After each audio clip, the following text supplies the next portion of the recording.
Hi everyone, I'm Daniel Robinson, the professor for this course. Welcome to Advertising Century, COVID style. And by that I mean I've gone out and purchased a microphone. I have a nice webcam that I got. I even went to IKEA and got this divider behind me so you don't see the messy bed and other things back there. So we're all good to go with that. I'm using this software called OBS, which is, I think, Open Broadcasting System or something. My son set me up with that, and hopefully I'm good to go. My son's 21, my other son is 18. They're sort of tech savvy with some of this stuff, so that's great. And as long as I'm on good terms with my kids, I guess we'll be okay for the short duration. So again, welcome to the course.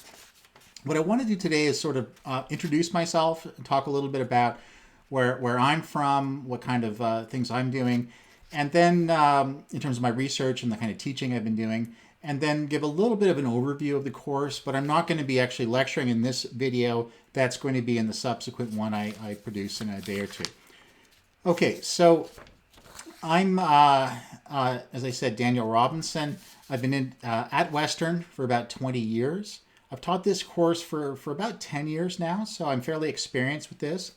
I like the course. It deals with things that are very close to me in terms of my own research, which deals with advertising quite extensively.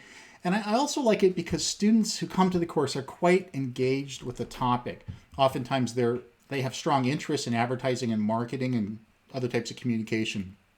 And that comes through in terms of the kinds of questions students ask and the kinds of discussions that we have in the course. So I really enjoy this course and I'm happy to be here teaching it to you. So my background, as I said, I've been here about 20 years at Western. I've taught this course for about a decade.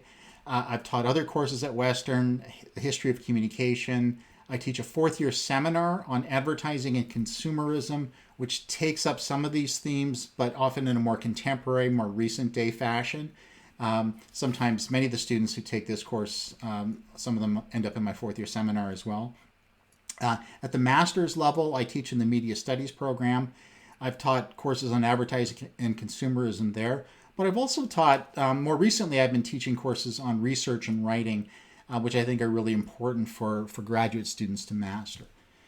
My research, as I said, mostly focuses on advertising and marketing, mostly from a historical standpoint. So I'm very interested in how controversial products are marketed. So things like whiskey, alcohol in general, patent medicines, even chewing gum historically when it was controversial. I've looked at other things too, like how universities have embraced marketing in terms of recruiting students and the like. But I've mostly focused on cigarettes and the marketing and advertising of cigarettes and tobacco. And I've been doing that for close to a decade now. In fact, the book that I finished on that, actually literally today was my last day of doing final edits on the book. It's just went to the publisher today. It's being indexed now. It should be out in a couple months. And so I'm really happy about that. And it's often a great thing to get that off your shoulders when you've been working on something for so long. Okay, so I, as I said, have this interest in historical marketing and advertising from a research standpoint, mostly on cigarettes. That's seen in academic and scholarly work. But it's also, I do legal consulting for provinces that are suing tobacco companies. I've done that for a few years now.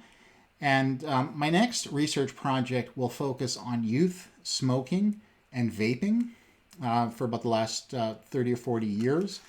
And with respect to vaping, I'm often asking students about their experiences with vaping, both personal but also in their sort of social circles. And students typically today have far more knowledge of vaping culture than they would cigarette culture. So we'll be coming back to that as we deal with smoking and smoking advertising or cigarette advertising in this course later on. The other project that I'm just started doing is more of a personal history. About a year ago, I did some family research, genealogical research, and I found that my sixth great-grandparents were actually Mohawks who lived in Oka, Quebec. This was in the early 1700s. And then their descendants for about the next 4 or 5 generations lived in the Oka area until they eventually intermarried into French Canadian society. So I'm quite interested in looking at that history, getting a sense of Oka's early history and the kind of world that those Mohawk ancestors of mine would have lived in then. So that's a kind of side project that I'm working on, but it's one that actually feels quite personal and important. Okay, now with respect to this course, it's a course that examines the modern foundations of advertising. And so it starts in the mid to late 1800s. We initially look at patent medicine advertising as really the first form of modern advertising that happened. And then we subsequently look at different types of advertising into the 1900s and up until around 2000. Really important changes in advertising that happened. Iconic advertising campaigns from Coca-Cola.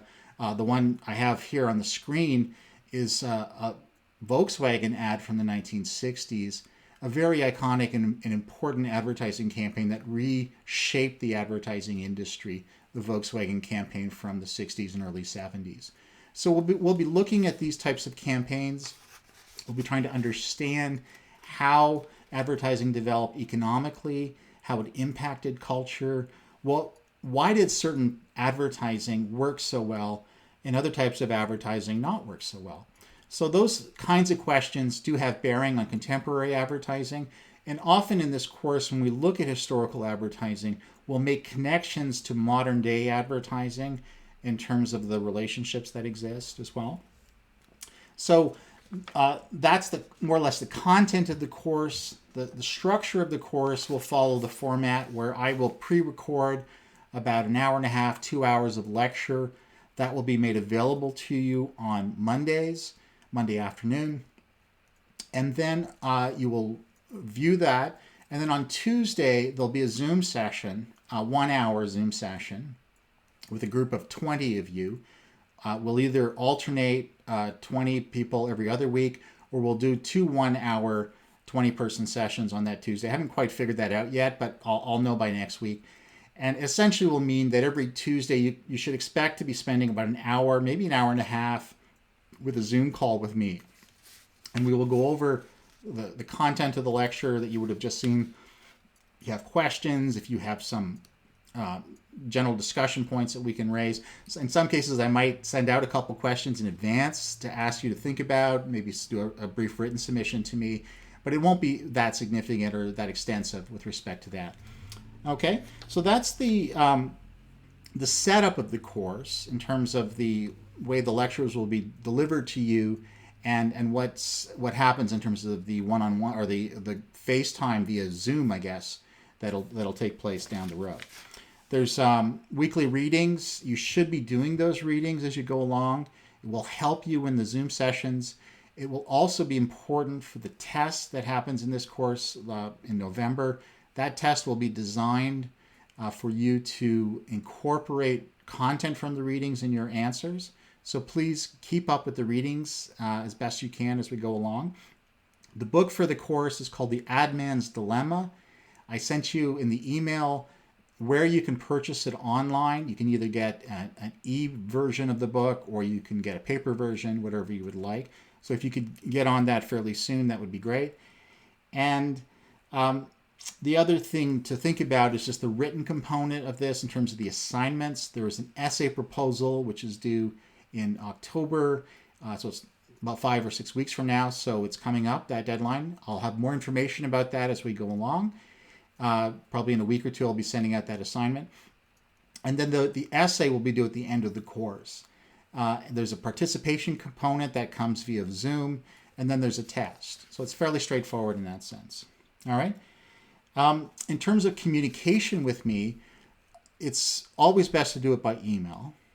And sometimes I may ask that we do it by phone, especially if you're talking about essay topics and that.